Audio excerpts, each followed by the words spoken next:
market will be looking at that. And I view that, in my opinion, as the only real meaningful risk to Bitcoin going forward, is quantum computing, and whether or not we can get consensus on a solution for that. So kind of we have a solution for it, but consensus is not building because Bitcoiners are fighting too much on how we should implement things.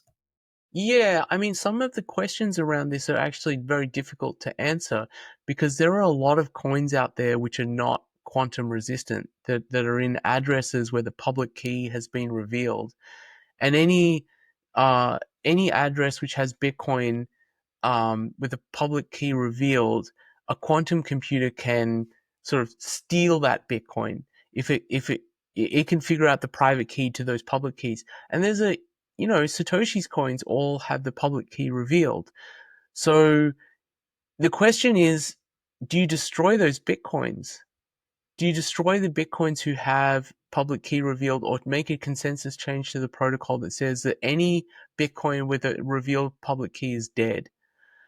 That could potentially destroy live Bitcoins that are controlled. Now everyone thinks that, like, for instance, my first 5 Bitcoins, we talked about them. Those are actually dead because the private key for those Bitcoins is gone.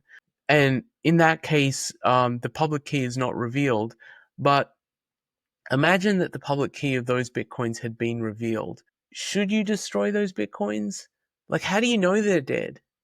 There were Bitcoins that were mined in 2011 that just moved, just a few days ago. I think it was something like 80,000 Bitcoin have moved in the last few days.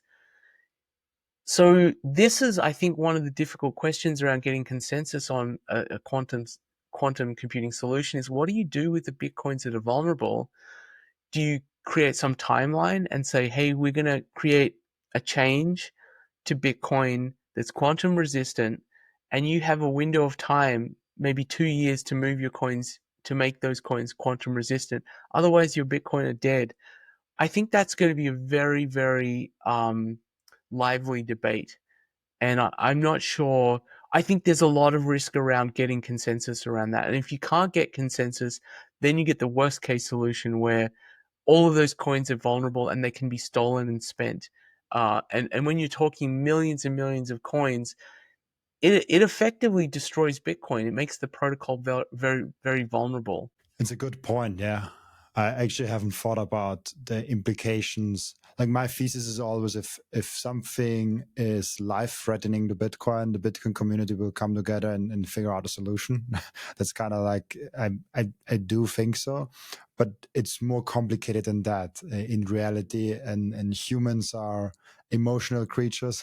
Humans are not perfect robots that always act logical. So yeah, that will be a fun time. I mean, in Bitcoin, it's always a fun time since 16 years. Well, there's an economic incentive to try and find a solution. Everyone has the same anyone who owns Bitcoin has the same economic incentive to try and find a solution. But you can see, even with this really minor matters, it's hard to find consensus, right, on op return. And now you have this division in the community where the developers are like, we should do this, we should adopt this change. But a lot of owners say, no, I don't want you to do that because I don't want so much spam on the blockchain. And the question is, who has the power? Do developers? If developers have the power to do whatever they want, then Bitcoin has no value. Then those developers are the central bankers.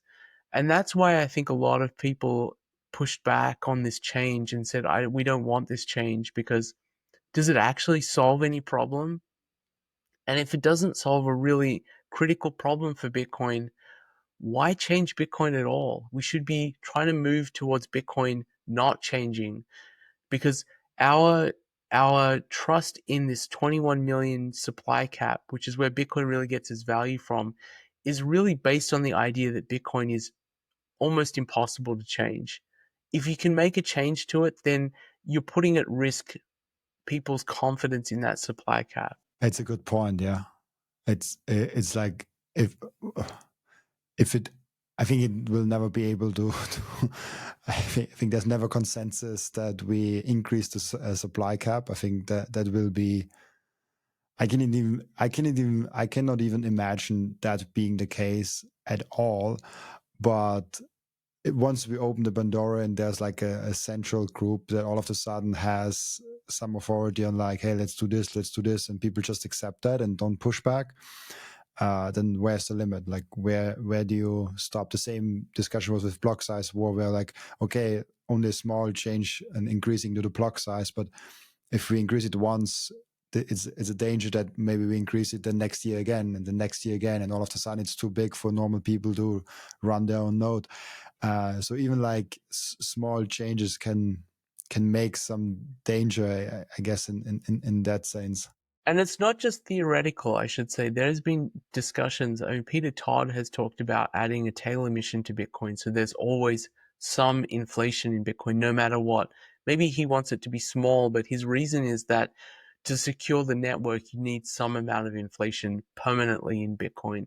That if Bitcoin's supply is truly capped, then Bitcoin cannot be secure because he does not believe that there is enough incentive from transaction fees to secure the network. There are people who genuinely believe that and who believe that Bitcoin should be changed. So, but by allowing Bitcoin to be changed for small things, you're kind of opening the window for people like that to come in and say, hey, this is why don't we change the supply cap? We only want a little bit of inflation, and we have a good reason. We want to secure the network. And then other people will come in and say, well, maybe we should have even more inflation because it's good for the economy. And so you really have to be careful. Like when the door is opened a crack and someone can get their foot in the door, then the door can open really wide. And I'll give an example that in the US, they created the income tax in 1913, and it was a tax of 1% of income, and it only applied to a small handful of people in the US. And they said, this is just a tax on the richest of rich people. That's what it's going to be. And now is not 1%, it's 37%, and it applies to everyone. And people at the time warned about that. You are opening the door. Once you open the door, then all hell will pour forth.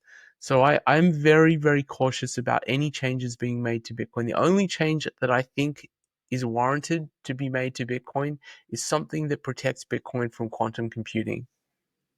I think I found quickly the chart of that because I've seen that before.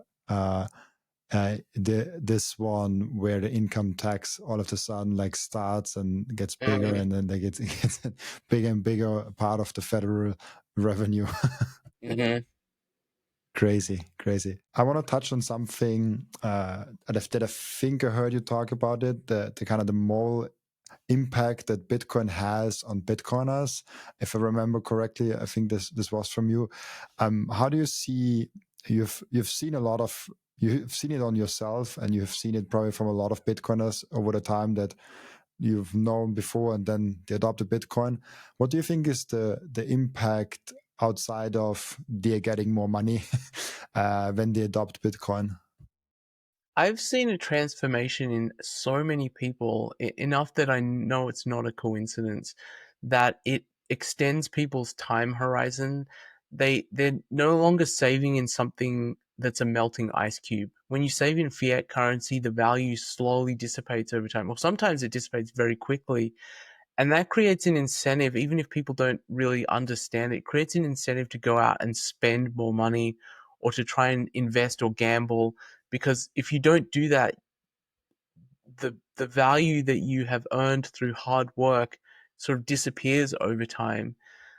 When people start saving in Bitcoin and they realize, hey, this is a finite thing, and it gets adopted by more people, its value goes up. They start thinking more about savings, and they become more frugal, and they think maybe I can defer some consumption in the present to stack more Bitcoin because I know it's going to go up in value.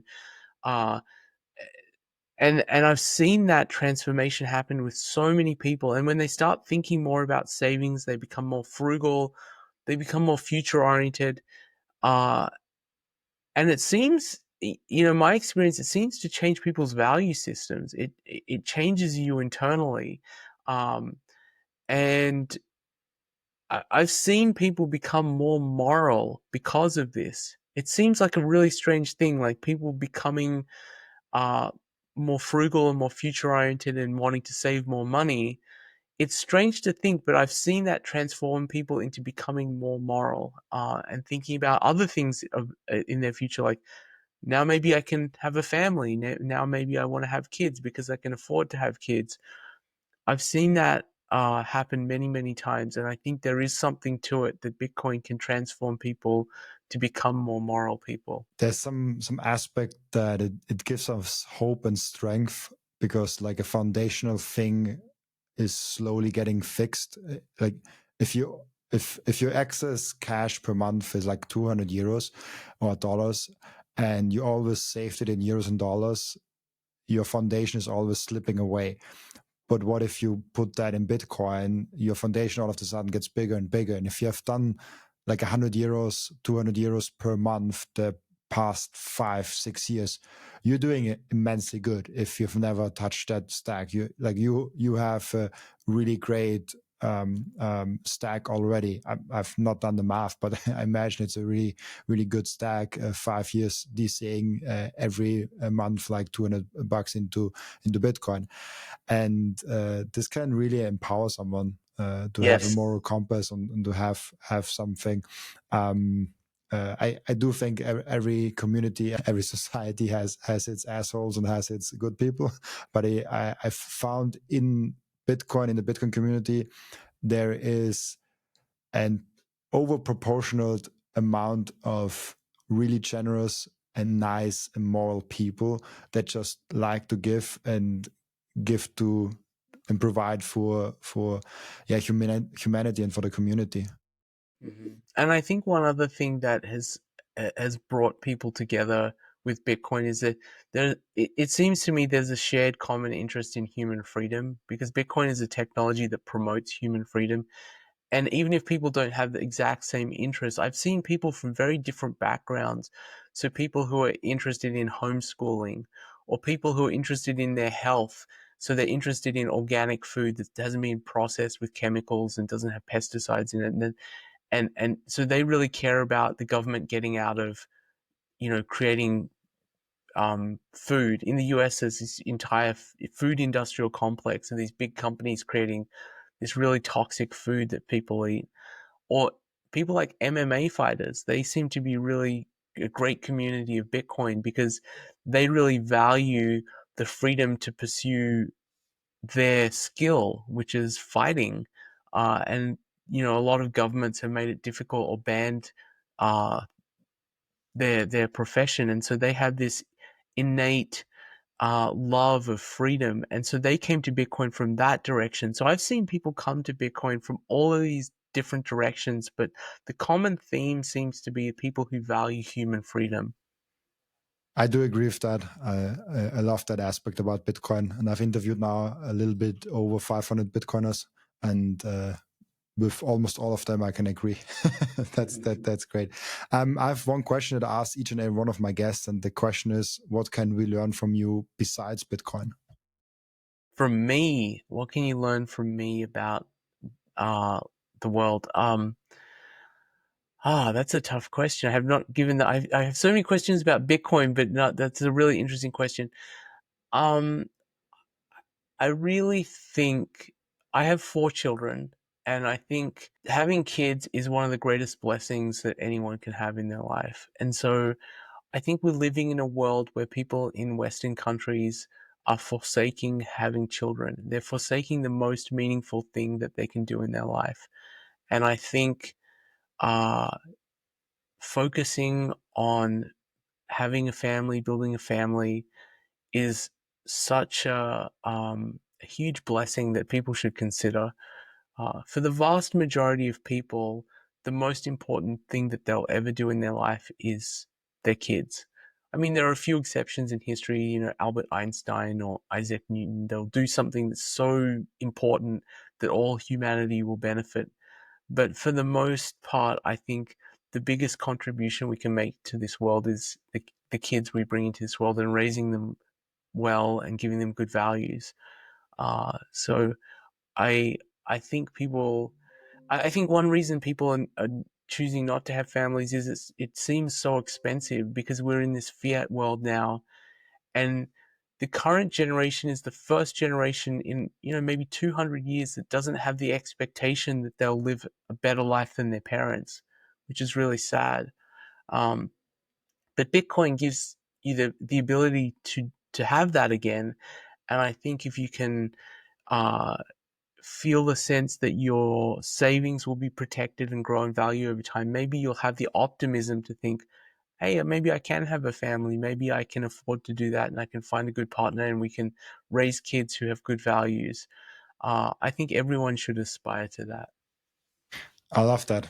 And I've seen a tremendous amount of kids in the Bitcoin community. I've not seen any studies on that, but I would guess if you make an kind of a study on like how many kids Bitcoiners have on average, it's a lot more than the average human out there. There's a lot of kids in like the Bitcoiners are really passionate about that. I haven't. There are not a lot of Bitcoiners that don't have kids. I mean, Microseed is one famous example, but Mm. he's one of the few that don't have kids. Right. And then on the other end, you have someone like Jimmy Song who has like 6 kids. I cannot think about his name. He was on my podcast from Sat Saver, and he has 12 kids. Wow. And I saw him with his kids in Bitcoin Vegas, and it was like, how can you keep track of all of them? You have to lose one or two in their travels. Yeah. The cool thing about having so many kids is wherever you go, you bring the party, and you don't need there to be a party. You are the party. At that point, you are the party. You are a football team at that point. Yeah. Thank you so much, Vijay, for being on and being such a great guest today. Before I let you go, we usually have an end routine, but we did it in the middle of the episode today because I thought it was so suiting. But before I let you go, where can people find you, ask you questions, and reach out to you? Yeah, so you can find me on Twitter. I'm real_VJ, REAL_VIJAY at Twitter. That's the best place to find me. And my DMs are open. I respond to people. If anyone wants to send me a message, I love talking about Bitcoin. Awesome. And I'm curious how long Twitter will, like the name Twitter instead of X will still be around. I I think can't it's. help it. I'm one of these people who used it from 2009, so I'm never going to be able to give it up. I'm gonna call it Twitter probably for. It's like an accent. I have an Australian accent. I live in the US. I've been here for 25 years, but I haven't lost my Australian accent, and I think I'm never going to lose it. So I feel like calling it Twitter is the same thing. It's going to be Twitter for me forever. I feel the same way. It's weird to say X. Like I'm on X. Like it doesn't really make sense. Thank you for watching this video. This was only a snippet of the podcast, and if you want to watch the full episode and get all of the context of this episode, you can click right here or here. Oh, maybe also here.